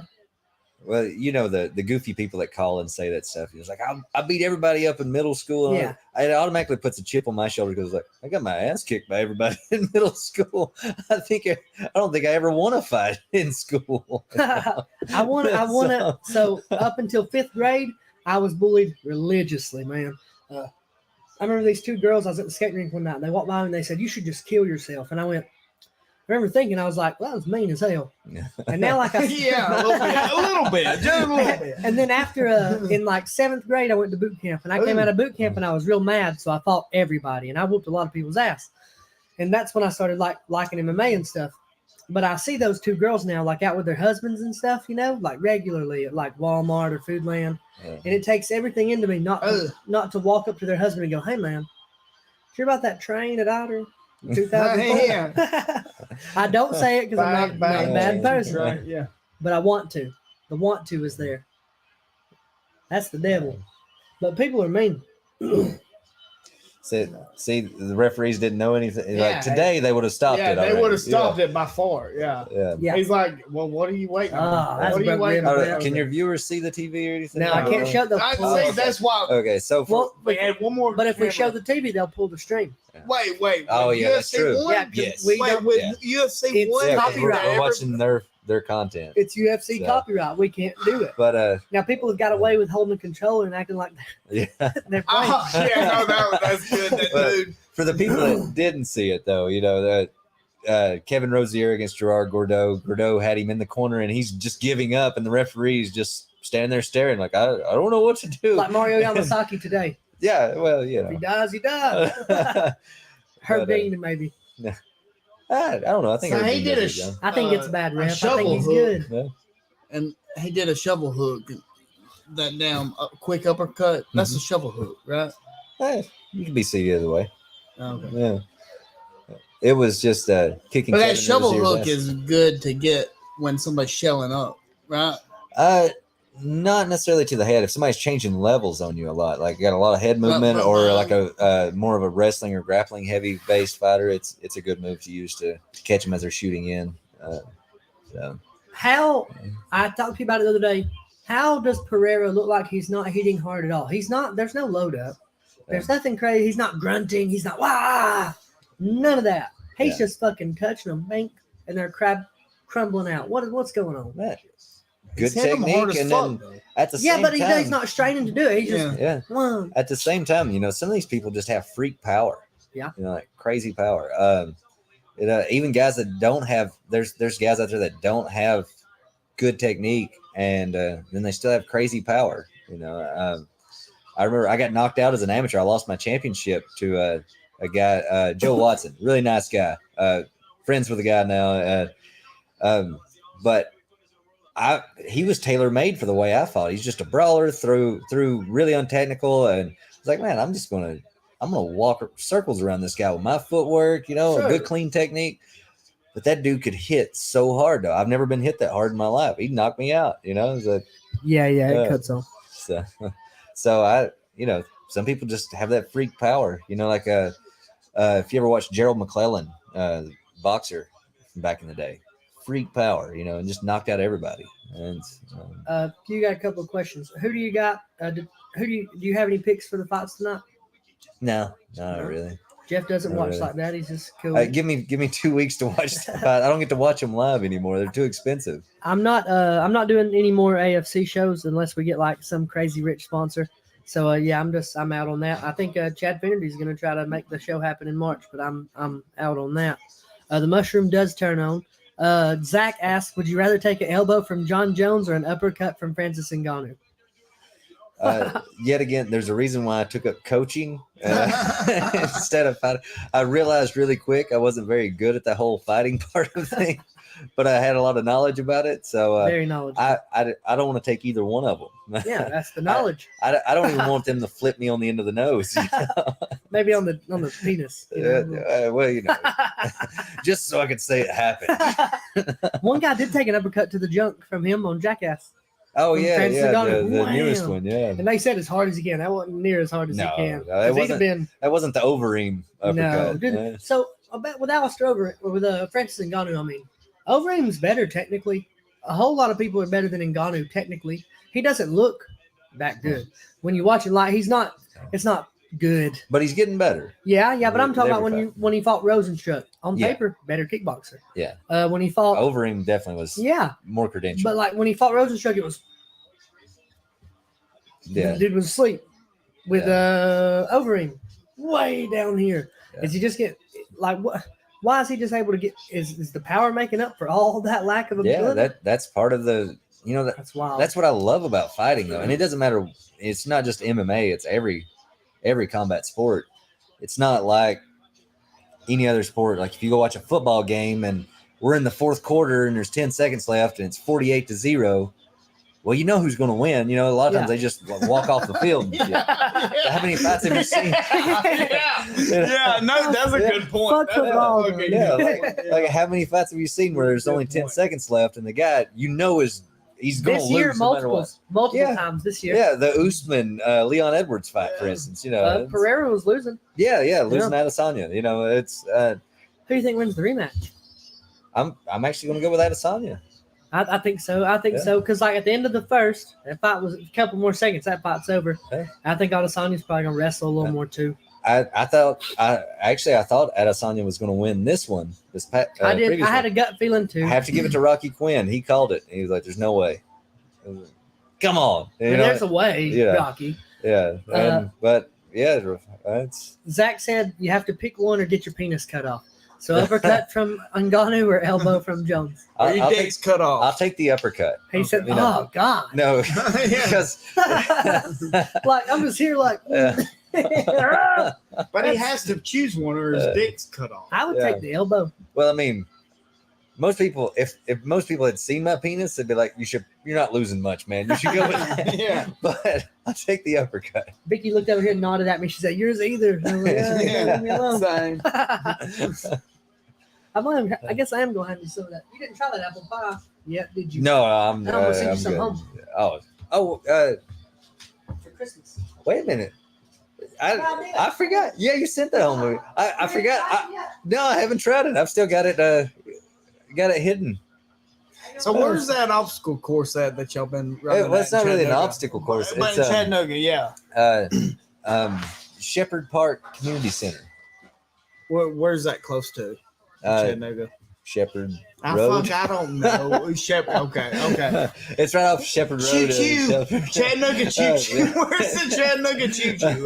It's not far off of 153. That helps out. But yeah, it's just a little community center, and they've got different little obstacles. And my wife and I, we turned it into this crazy thing.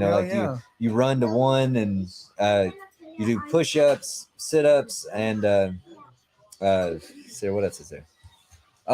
You fence jumps. It's got a bar. You about 6 foot fences.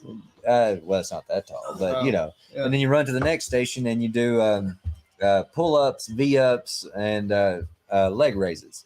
Run to another one, you do dips and log jumps and all this, and then you just keep. And then the last one is you're supposed to stretch, but I added squats and jumping lunges to it, and man, it really kicks your ass. Really? How many times do you do that? 4 times. 4 times a day? No, 4 times a day. Jesus. No. 4 times while you're there. Yeah. Okay, and that makes a mile? Yeah. What advice? Okay, so have you ever heard of psychedelic mushrooms, things like that? Yes. Yeah. What advice? I feel like this is a loaded question all of a sudden. So I heard a story once about a guy kickboxing against a dude on psychedelic mushrooms.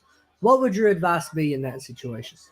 I personally wouldn't do that, but to each their own. Supposedly there's a lot of Thais that smoke cigarettes and take a shot of whiskey before they fight. That's all they do. They smoke cigarettes all day. To each their own, I guess. I couldn't do anything like that. I just can't imagine. I can't even talk to people. Like in the past when I made a mushroom, years ago, I couldn't even talk to people. I can't read. By myself.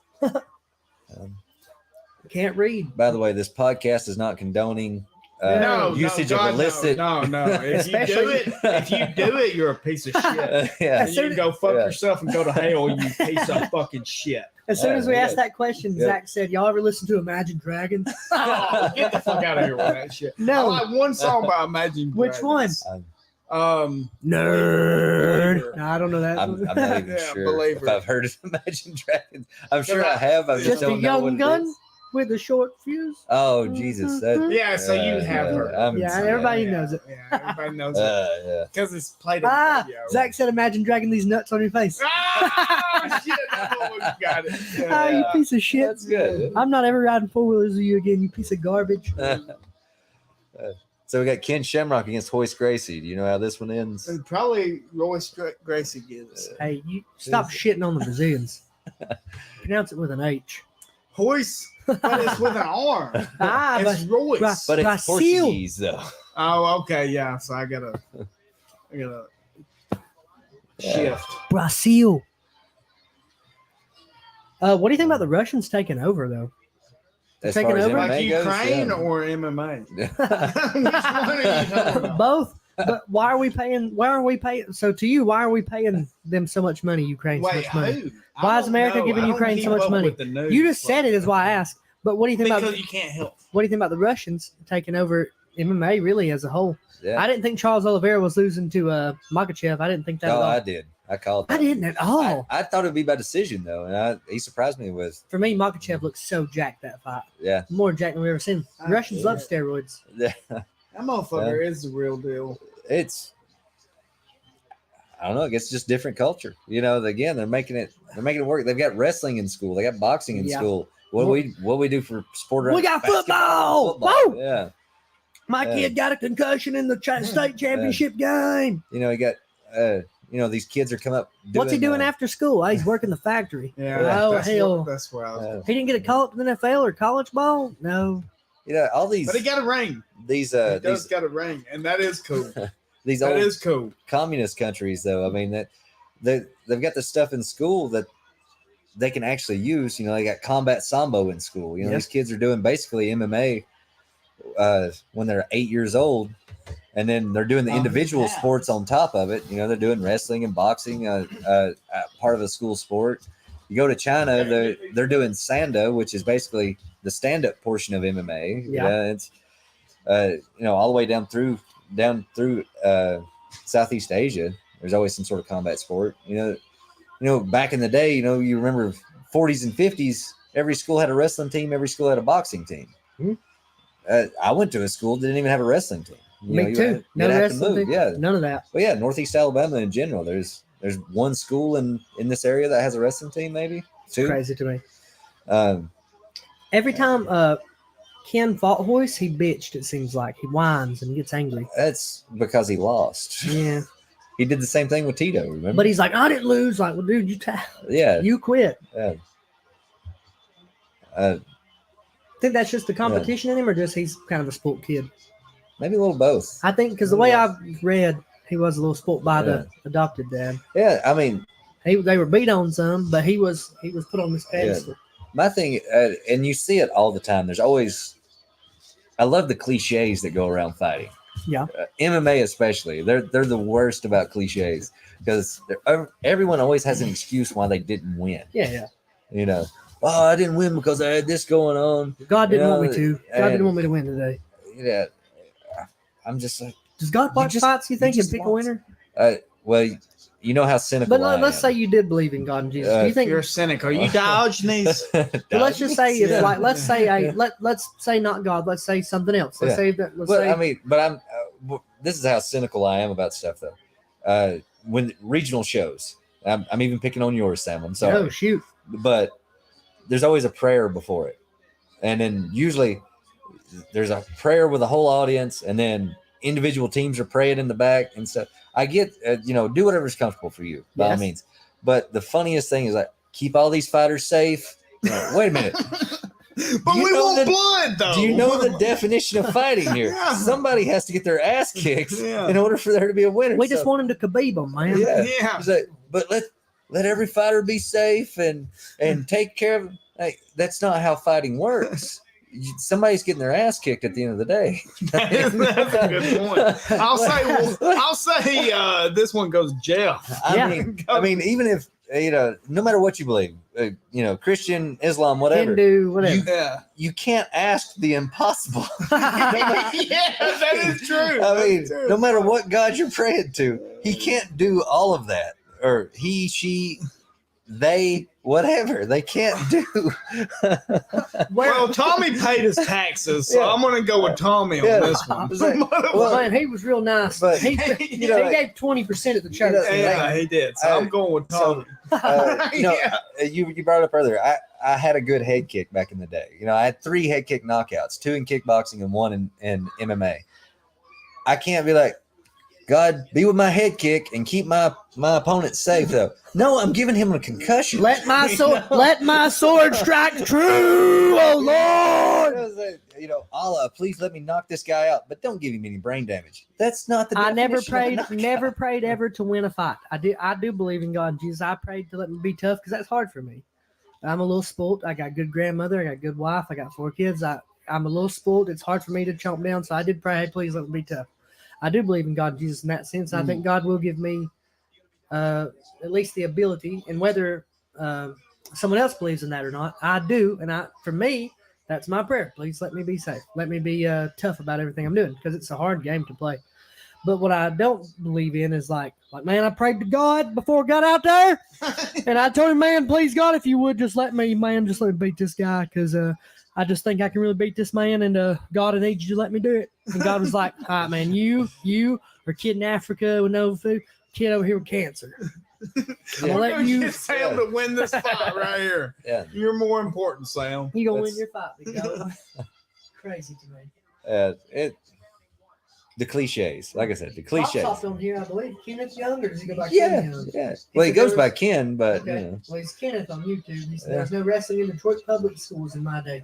Ken, you still live in Detroit? And have you ever been to 8 Mile? Because I used to sleep over there at the park. If you need a place to sleep, the park's that away. I've got him in the next battle rap, but he tore me up at first. Actually, I think Pops grew up not too far from 8 Mile. That's cool. I love the Eminem 8 Mile story, all that. It's a good movie. But I can. You ever remember when what was it? Shell would say, there was years my dad didn't even make $100,000. yeah. Just be honest with it. He said, we had a maid, but she only came like twice a week. Who do you think was doing the dishes the rest of the week? Maid. He said, 2 girls, there was twins next door. Their daddy bought them a car. They didn't get to drive separately. They had to share that vehicle. It's rough in the streets of Westland, Oregon. Yeah, he was rich. He also he caught a felony for, what was it on the set? It had something to do with real estate. Jail? Real estate fraud, yes. Yeah. Real estate fraud. No shit. Something above my understanding. Yeah. That is Hoyce's daddy. And his brother. Yeah. On the right? Yeah. That's Horian. That's the guy that came up with the idea of the UFC. Awesome. Well, that goes back to what you were asking about the Russian takeover with MMA. I don't know how the validity to this story, but Ken said 8 miles the border of Detroit. The guy told me if I needed a place to sleep, the park's that. And Ken, I ain't never been so damn mad in my life. They called me B Rabbit at the time. So man, I came on my A game on the next. I have relatives in Detroit, my grandparents-in-law. Go ahead. But going to one of these fights, when Sid Wheeler was fighting for Brave, went over to India and was hanging out with some guys that said that they had traveled doing judo. And those old Eastern Bloc countries, those former Soviet countries, supposedly they get all kinds of training all day. Again, it's part of their school curriculum. They get to train, but if they decide to take it to a professional level, that they get subsidies for their family farm. They make it seem like these guys they have this rough life where they're just out here slaving away and they have to work on the farm all day before they can go train, and they can barely. But that's actually not the case, though. They're getting these subsidies from the government. Russia takes very good care of their athletes. Yeah, that pays for everything, pays for their training, pays for their nutrition. And they're just hanging around, getting to train 3 or 4 times a day, getting a rest in between. And then meanwhile, at that time, here's me and Sid. I'm working 2 jobs and, trying to find time to train people. Sid's working 2 jobs, trying to find time to get his training in, Sid's one of the baddest motherfuckers to ever walk the planet. And, and they're making it out like we're the rich kids, These rich American assholes. Yes. Now, so have you ever seen Foxcatcher? No. Definitely worth a watch. Wait, what is it on? You'd have to probably rent it on Redbox, but it's called Foxcatcher. It's about what's the names of the 2 brothers? They're 2 brothers that wrestled in real life. Just went out. One of them got to fight in the UFC. By professional wrestling? No. Actual real wrestling. And they fought in UFC 7 against Gary Goodrich. Yeah, the brother did. So one brother gets killed by the guy on Foxcatcher. Man, I can't believe it. It's hard. It's a drop. Hang on, I know how to find out. Yeah, DuPont was the name of the coach. Yeah, Steve Carell plays DuPont. Like he actually does a great job of acting. But it's a good movie.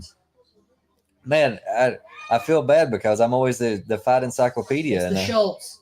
Yeah, Mark Schultz. Mark and David Schultz. Yeah. One of them got to fight for the UFC. One of them gets shot point blank. Bam. He said, "You got a problem with me?" Say no. No. So, shot him like 6 times in front of his wife. He had blood on his hands, pick kids up because he's supposed to pick up the kids from school, man. Crazy, real true story. But the reason Foxcatcher, the guy said, he said it because he wanted to pump himself up.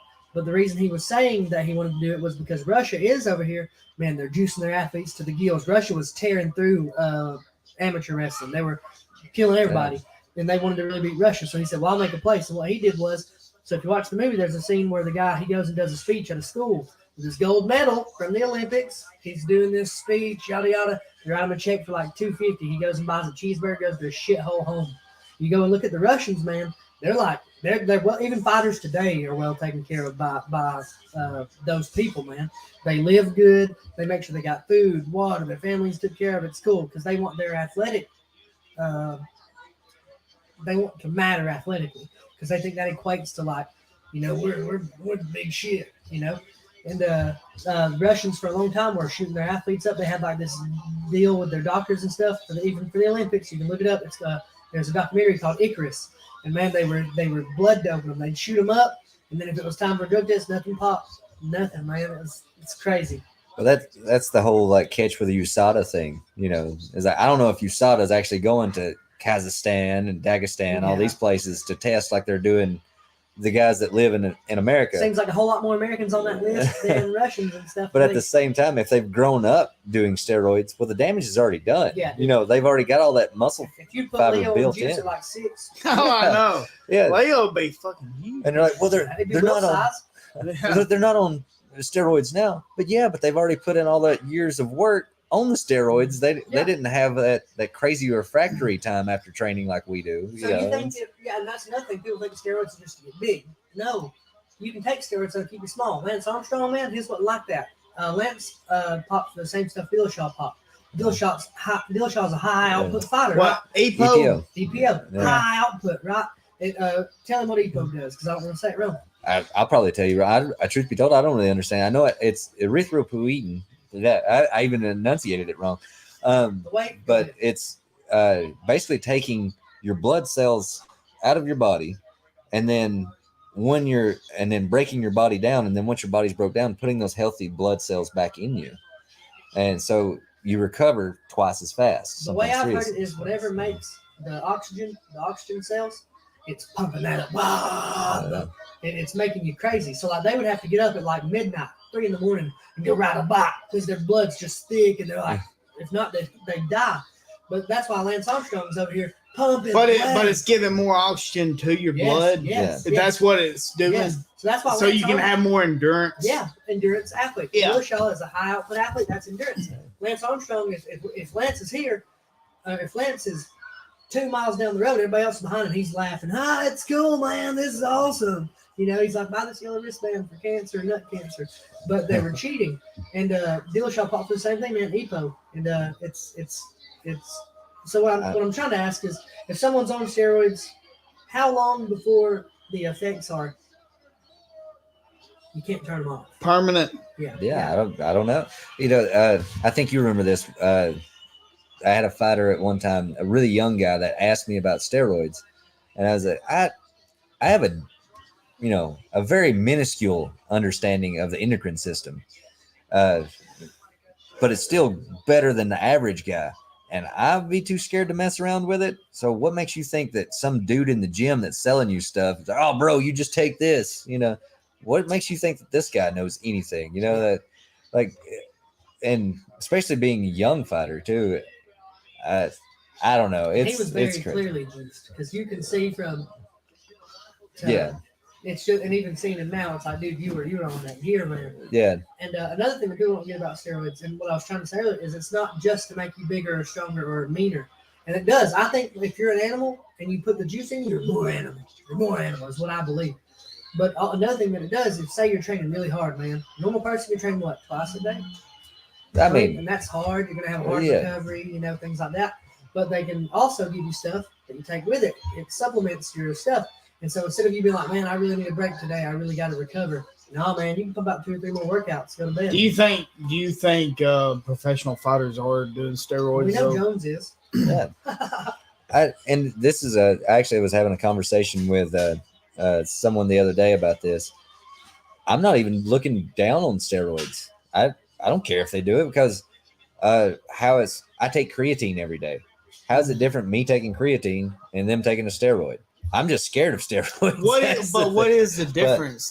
Exactly. What is the difference? Because I mean, like the clinical definition of steroid is a hormone that's made from fat. Do you think it affects your mind though, in a way that it could be harmful for people around you? I can't speak to that as far as being harmful to the people around you. That comes down to you at the end of the day. It does. It does. Yeah. No, that does. But what about Cowboys on the juice right now? Yeah. And he still seems like a nice guy on the play, but he's yoked up, son. Yeah. He's yoked up. But really though, I don't understand how it's any different than taking any other exogenous supplement. Because I'm using creatine as an example. Is that you take a scoop of creatine and that's 60 grams of creatine in that one little scoop. Well, I would have had to eat like 8 steaks to be able to get that amount of creatine naturally. So how's that any different? Well, he went and took testosterone. That's illegal. Well, his nuts produce that. Does it mean his nuts are illegal now? I mean, But you can go to the doctor though, like at my age and your age. Yeah. I'm 35. How old are you? 36. Yeah. I'm We're the old. same age. Yeah. He's fucking like I 5 years. I made you reverse. Yeah. Still kind of out here. Look at this. And Yeah, our you got the Benjamin testosterone is Button. going to We're drop, working on and so you can go to the doctor and get My doctor's awesome. tested Now, for testosterone. I think I am going to get tested for testosterone just because like I wear really tight pants and it's like squeezing the hell out of my nuts. Yeah. And I'm worried sometimes. And Vicky made me get snipped, so I'm worried it's messed up my testosterone. She says it doesn't, but I'm also like, Supposedly it doesn't. yeah, well, I don't know for sure. But The pants are too tight. well, how people will just because you're involved in fighting, they'll ask you about steroids. Do you know somebody? It's like, do I look like I'm? Yeah. Like Do I at all? if I do look like that, well, thank you. I must be doing great. Right. But I always tell people like, go see your doctor. Like that's the best I reached drug out. But dealer even you can if get. you did go see a doctor, you wouldn't need to take steroids year round. I reached out. No, they have it on because again, they understand the endocrine system. They can sit there and tell you how to wean yourself off. I reached out cycles. to a person that I know, and that has been accused of stuff. So I reached out to that person, and I said, "Hey, what? Hey, man, what would you advise?" And he came back to me. He said, "Well, I said, what if I took this and this?" He said, "No, don't take that. You're going to beat your life." I said, well, okay. I said, "Okay, I won't take I'll that." fucking hold on that one. But I wanted advice because I don't know. He said, "Don't take that. You're going to beat the shit out of your wife. You're going to divorce." I said, "Okay, I won't do that." He said, I said, "All right." I said, "So what would you advise?" He said, "Well, if I was going to advise you myself, I would say take this, this, and this." And one was, I don't remember what. One was something else. The other was to get extra workouts in. He said, "You're going to feel like $1 million every fucking day when you wake up. You're going to be not sore at all. Do 10 workouts a day, nothing." And I was like, "All right." He said, "But honestly, what I would tell you to do is go to a hormone clinic and ask them to test your levels and then go from there. See what they tell you to take." He said, "Because if you just go buy stuff from some dude, you don't know if that's shit they just made like in their bathtub. And then they're shooting that up. You don't know. Because you don't know what you're getting unless it's legally at an office." So really, steroids are kind of legal right now. Because if you can just go to a hormone clinic, "Hey, how are we looking, doc?" Like, "Oh, you're low, man. Dick not working good, huh?" Yeah. It's again, they should make everything legal so that way there's somebody in charge of it. You don't have I think so too. Like Billy Bob making testosterone in a bathtub in the back. What about Viagra? What about it? So just hear me out. Is this performance enhancing drug as well? Well, that's what I'm getting to. So for bodybuilders, before they go out and get their pose off and shit, they'll pop a Viagra to get that blood flow going. Now I've ate one in the past, right? And I know where I'm at right now. We're pretty normal, right? I'm not red faced or anything. Yeah. Right? If you eat one of them, all of a sudden you're like, what if you ate a half one before a fight? would that not be like, hey man, he's rock hard over here? He's is that not performance enhancing at that point? Because it is. I'm assuming when you take a Viagra, I don't know. He's got a hard dick. Yeah, but I assume scientifically, if you take a Viagra and all of a sudden you're a raging boner, your testosterone's got to be through the roof right then. Yeah, I don't know. So all of a sudden, if you're an animal, kind of a docile one, all of a sudden, no, you're not. You can smell blood and other. Yeah. Well, again, this is the guy that doesn't have a degree in anything, so I don't know. I can't speak of that from a medical standpoint or anything, but I don't know. I don't want to fuck around with my endocrine system whatsoever. We had some good conversations, unless it's under a doctor's supervision. Yeah. Kim said you can abuse any of it. Pops did, and I agree. I agree 100%. You can abuse anything. If you was to go to the doctor like Vitor, he was on TRT. Yeah. Not regularly. And then there's always going to be corrupt doctors. So, like Vitor's. Was Bisping talking shit about Vitor? He wasn't talking shit. It's true. Yeah. So Vitor, you can look up pictures, man. Vitor was a normal-looking guy. Kinda. So when he first got to the UFC, Crazy Jack blew it out of his mind. Fought at heavyweight when he first got no shit. How tall was he? Like he's only like 5'10" or 5'11". 5'9". He got out of the UFC, went to another place, and he started looking kind of normal. Came back to the UFC, looked fairly normal for my standards. Like, okay, he's got a little cut to him, but he's a professional athlete, He's a Jack Brazilian, nothing out of line. But all of a sudden, TRT was legal. And he shaved a mullet mohawk into his head.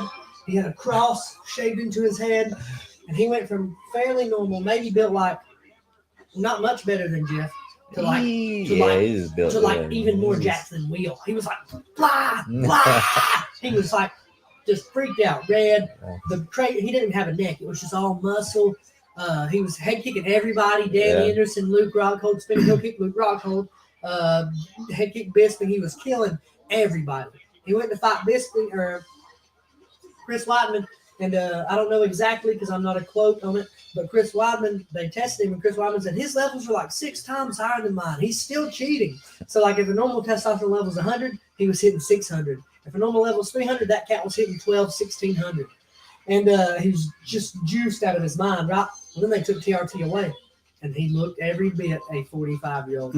Flabby. Oh, shit, because you can't get that back. No, you can't get that back after you get off. He still had the mohawk. Yeah. But it was like, dude, you're 40 now. Like, straight you got that 40 like 2 fights. It was 2 fights. It wasn't no long term. It was like 2 fights. Wham. Oh shit! And then he was old and out, and now he's back on the shit. Yeah, knocking out Grandpa Evander Holyfield. What do you think about all the athletes right now just dying, just falling over, having heart attacks? What's going on with that? They're like young, they're like 22. I haven't heard anything about it. Oh shit! It's a lot of there's tons of young athletes just. I stay out of the news, so I don't know anything about it. So. Well, Jeff, man, I've had fun watching fights. Shit. We had some good talks. I think we need to do this again. And so you're about to have the YouTube channel out, which is gonna be awesome. I think the whole state and area is gonna benefit from that. I think it's gonna be great for everybody. The whole world is gonna. What is it gonna be called? So you can find everything on me. Again, it's a learning process for you that know me. No, I don't like social media, but I'm getting more and more out there. Hell yeah. Everything is going to be PMAC Jeff Powell. So PMAC Jeff Powell. PMAC stands for Powell's Martial Arts Concepts. It's taking all this knowledge that these great coaches have given to me, and then me not having a life and just watching fights all the time and putting my own spin on things and stuff I think that benefits everybody. Whether you're a bad athlete, you're a great athlete, it's those small little details that are being lost. You can go to any other MMA gym around and they can just put you through a workout, but this is actually breaking down the details. I mean, all the way to how you move your foot this one way to, you can go to any MMA gym, boxing gym, kickboxing gym, and day one, you throw a jab and you just do it with your left hand. Well, what else is happening here? Like, we're going to go through every bit of the mechanics with it. I've had such a blessing of such great coaches like Chet Blaylock, Rocky Quinn, all those other people I've mentioned, Grandmaster Jay Blanton, really took me under their wing. And they exposed me to Joe Lewis, Richard Bustillo, Alan Goez, Dustin Dennis. It's just so many people. I can't even. Man, I know I've left off like 80 people already but nobody has actually taken the time to break it down bit by bit. So that's what I'm going to do. I'm going to break it down bit by bit. Check out my website on Square, Powell's Martial Arts Concepts, square.site. And that give you some testimonials from Trevor, from Mary Rosenbeck. And then you can also book seminars, private lessons. I'm at Academy of Athletics and Chattanooga Mixed Martial Arts College doing private lessons. I do a class at Chattanooga Mixed Martial Arts College every Monday, and doing seminars. You can book everything through that site, and I'll even make house calls to people in the Chattanooga area. I can't drive to Alabama anymore. I made the drive to coach to Alabama for what, 3 years, two years, something like that. And you fucks, let him go. Yeah. And if you think I'm talking about you, I am. You fucks. You fucking cocksucking motherfuckers. I don't get same day. Mama say my new right. You fucks, let him go. Y'all did it. Not me. I was there every day. Eat my dick. Jeff, I think I think it was a real loss not having you in the area. I always enjoyed having you here. I really did. I'm proud to have you as a friend. I do think you are one of the greatest coaches for sure. Mm-hmm. Can't say the world yet, but for me, but pretty damn soon I see that coming, man. You're trending fucking up, and it is waves. Tyler told me that. Everything's in waves, man. I'm enjoying seeing your journey up, seeing you start to get the credit that you really, really, truly, truly do deserve. And I think before long, man, you keep doing the way you're doing. I think it's gonna be some life changing stuff happening. And I wish and pray that on you. Whether you take my prayer or not, I do wish and pray that on you. I'm not that kind of an asshole. I want good stuff for you, and I'm excited to see what you're doing, man. And I can't wait to see how it all ends up for you, man. Let's do this again. Let's do UFC 2 next. Yeah.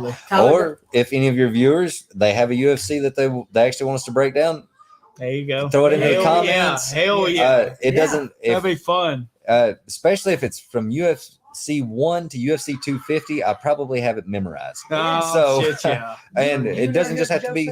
Huh? Go ahead. You go. It doesn't even have to be UFC. They can do Pride. They can do Pancrase, Glory. I'm a huge kickboxing fan. Pull up old boxing matches, old kickboxing. We'll break it down. It'll be so fun. You ever heard of Joe Son?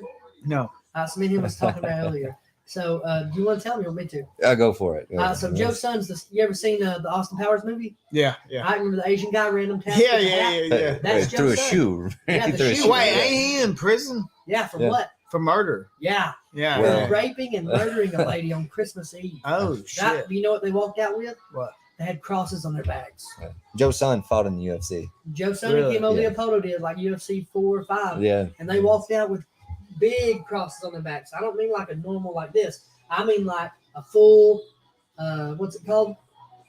What was a crucifix? Yeah, the whole crucifix like on their back. They're like they'd be exhausted by the time they got to the cage. Yeah, they're like, God wanted us to win today. Like, dude, God knows you're a rapist, sir. God knows you killed people. So they actually walked with a cross on their back. Yeah. Yes. And they was the crucifix. They was Jesus. Yes. They were walking with the cross to the cage to fist fight a motherfucker. And the one of them makes sense. One of them that makes perfect sense. One of them raped, and one of them raped and killed a lady. Yeah. But God forgives. Yeah. God forgives. Yeah. Have you ever heard of Jesus didn't tap? No. So this was a big, huge. No. So Jason David Frank, Green Power Ranger. Yeah. Well, he just died. Yes, but he was also. I'm fucking sorry. I almost got. Oh shit, that is horrible. I reached out to Colt the other day from 3 Ninjas. Oh yeah. He messaged me back. Now look, for y'all, that's nothing. But for me, that's pretty cool. I was Colt as a kid. I was Colt, man. I wanted to be that guy. And I was like, look, man, can you come on the podcast and give me a few minutes? He's like, I'm not really doing podcasts right now. I was like, come on, man. Wait, 3 Ninjas from the 90s? Yes. Yeah. Oh, shit. I was Colt, man. That guy was my hero. I wanted to be Colt. I almost got in a fight with my stepbrother. He was like, I said, I'm Colt. He goes, I'm cold. I go, no, I'm Colt, motherfucker. And my dad goes, he said he's cold. I went, well, I didn't know that. And but I reached out to him on Instagram, messaged him. I hit him on TikTok first, and I hit him on Messenger. I was like, hey, man, can I just get a few minutes on the podcast? No, we're not doing the podcast right now. He was nice. At least he messaged me back, but I'm going to keep trying to get him on. But that was just part of the Jason David Frank thing. But Frank was a Power Ranger, but he was also an MMA fighter. Hell yeah, he was. Yeah. He was good. But now his big sponsor was. He won 4 fights. He was 4-1. Okay. I think he was 4-1. Yeah. But so was Colt. Colt fought too. Yeah. And but Jason's big sponsor on his pants was Jesus didn't tap, because Jesus didn't tap. They gotta make it like a religious thing, and it don't gotta be. But it sells. It does. It does sell a lot of T-shirts. Why like that? I would buy a Jesus didn't tap T-shirt. Now that you know about it, why does religion sell so much? Why? I know we should like believe in Jesus and stuff like that. But why is it being pushed so much as like a sales tactic? Like, why does that have to be? So like around here, it has to be involved to do good. Like even Trevor, a big reason that he is, what he is here is Jesus and God and did all this. Why does that have to be such a big part of everything? Why can't it just be, hey, this is what happened? You're asking the wrong gal on that one. I'll let Tyler take that question. What the fuck are you talking about? No, I ain't got nothing. You shouldn't. Yeah. I think it's pretty wild that I do think people shouldn't. I understand praying before you fight and be safe and stuff, but it is pretty wild to me to see like God let me win today. That's a weird thing for me. I think Trevor did what he did, but also I think a big part of the reason it was blew up so big was him thanking God and Jesus for everything that was happening. Like at the football games and stuff, they're praying before and then they're praying after, and then I think it turns into. I think at some point it shouldn't. I don't think that should have to be everything. Like this to incorporate God? No, I'm saying you shouldn't have to. Like this is the Bible Belt. We're known as the Bible Belt. Yeah, absolutely. If you want what you're doing to be even a little bit successful, you need God in your life. But your adversary wants God in their life too. Yeah. So whose side is God on? What I mean is Greg Hopkins didn't pray before the fight. Chris Mims didn't pray before the fight. We go over here, Vitor Belfort, known juice head. His sister did die. Do you know that? Yes. Yeah. So his sister was like kidnapped and murdered. Well, God probably saying like, I'm going to give this one that. So what I'm saying is to that, here's what I'm trying to get at. Vitor Belfort prays before every fight to win. Do y'all think he also probably prayed to get his sister back? Well, yes, obviously, obviously. But you can't do that. So you're telling me the way it works is God looked at those two prayers and went, well, the more important one is you winning that fight. Brother. Absolutely. No, I don't okay. Buy that. Oh, okay. That's okay. That. You went totally okay. I believe in Jesus and God. I do. I am a Christian. But I'm not a good example. Me either. I say fuck a lot. I'm just saying, I don't think God really picks or chooses in a fight. I think if God had answered one of Victor's prayers, it would have been the sister prayer. He would have went, all right, we're going to find her tomorrow. She's back. Or God would be the shit. If he did. Well, if he wasn't answering the right one. But God's not a piece of shit. You know what Bisping told Mike? What Bisping told Victor before he got hit? What? You know. What was that? All right. So Bisping's at weigh-ins and Vitor's preaching this whole thing about God. This might have been God working a little bit nasty towards Bisping.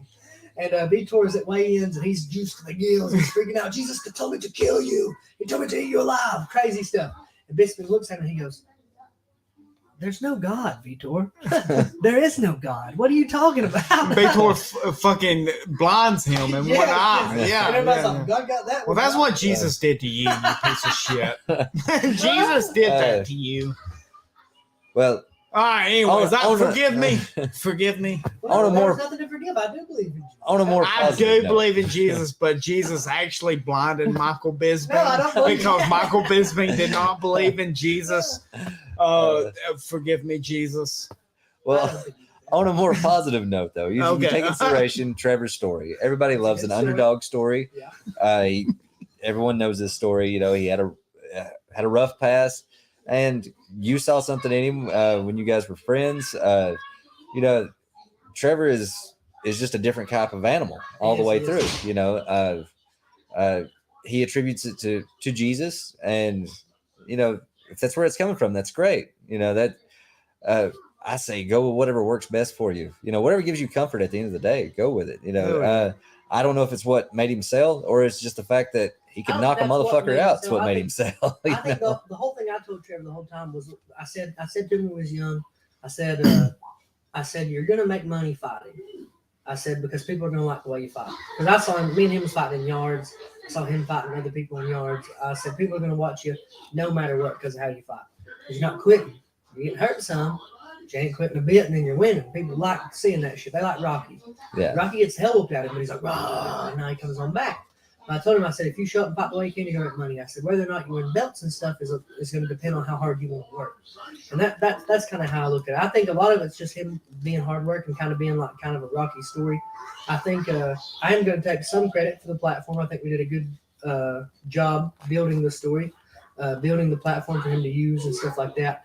And I think if he went out there and lost a whole lot, it wouldn't have been the same. But him going out there and being tough and chomping down and doing what he did, I think that was a big part of it. And then I think the God and Jesus thing kind of pushed over the edge, especially here. But yeah, I'm proud of him and what he's done. It's very cool. I'm proud of you for getting him there. Proud of you for getting married to where she's at. Everyone's looking really, really sharp that you work with. I think once Stephen and them have you out for that paddling seminar, when is it? February 11th. Oh, yeah, they'll learn some shit. I think they're going to learn a lot. They're going to go, oh, shit. Because they're a jiu-jitsu gym. Yeah. I think once they kind of start seeing all that, they're going to go, yeah. I think they'll start training up a little bit, too. I think that's going to be great for him. Jeff, man. Because you are a damn good striking coach. But I am not. No, I'm the best you striking goddamn coach. right. That's a bad word. All right. He's going to see Bell for it. Yeah. The best. Vitor fucked me up. On the notion of Trevor, that man, I promise we'll end this podcast soon. You know me, I ramble. But and the same deal with Mary as well. Some people made mention one of Trevor's fights that he was just a brawler, and it upset him because you've seen how Trevor works. He puts in a hell of a lot of work. You know, back when we first started this thing, Trevor was taking 4 private lessons a week with me. You know, and at that time I was only charging $25 a lesson, so that guy was dropping $400 a month just in me. And saw something in you, though. But all that being said, though, is those little details that people don't see about fighting. They're like, oh, he's just a brawler and he knocks people out. You even see, quote unquote, high level commentators saying, oh, it's just a brawler. And I've heard people say it about Mary as well. And I've told them both, don't let uneducated eyes tell you what you're doing. They're both super technical people. They both put in the work. It's just constantly nonstop. Same for yourself. You know, the wins that you picked up, people like Bonnie Wagner. Yeah. I mean, anybody that consistently got work with me, they were winning, but people still wanted to label them as a brawler. If you go back in time, people want to label Jack Dempsey as a brawler. Now then, everybody's doing fight breakdowns of Jack Dempsey. Wrote one of the most comprehensive books on boxing ever. You know, so don't let the uneducated eyes tell you what you are. Well, you know that, oh, he's just a brawler. You know, stuff like, I don't hit hard balls. You know, nobody knows like the level of technique that I bring, and then the level of work that you guys put in to getting that technique. You're a great coach. That is very well said, Jeff. I like to think so. Ken Young said every fighter should be praying for the safety of each competitor first off. That's a good point. Fair enough, Pops. No, that's a damn good point. That is a damn good point. God, please let me kill this man. Yeah, God. Yeah. Let us both be safe when we're done. There you go. Forgive me, Pops, for always being the cynic, though. You know, I'm sorry, Pops. He said, Jeff, I'm praying for you. You need to do better. I agree. No, he didn't say so. But he will say he's going to pray for you because that's the kind of man Pops is. He's a good old cat. Great guy. Well, Jeff, man, it's been great. Been great seeing you, buddy. Yeah, let's go to Chattanooga. Let's get some training in. I got to get my own training in now, actually. Can't wait to have you on again. Good luck on everything moving forward, man. We'll see you soon. February 25th, Trevor Peak, UFC Apex Center. Everybody tune in. See Powell's martial arts concepts in action. And then Mary's probably got some more coming up too. She doesn't have anything scheduled yet, but I will keep everybody updated on Mary as well. Bonnie's coming back soon. April 1st, I think. So yeah, Bonnie Wagner will be back in there. So. Everybody's looking sharp to get to Jeff. If you're betting money on fights and they're the underdog, throw it their way. Yeah, Absolutely. So. Have a good evening. Thanks for tuning in.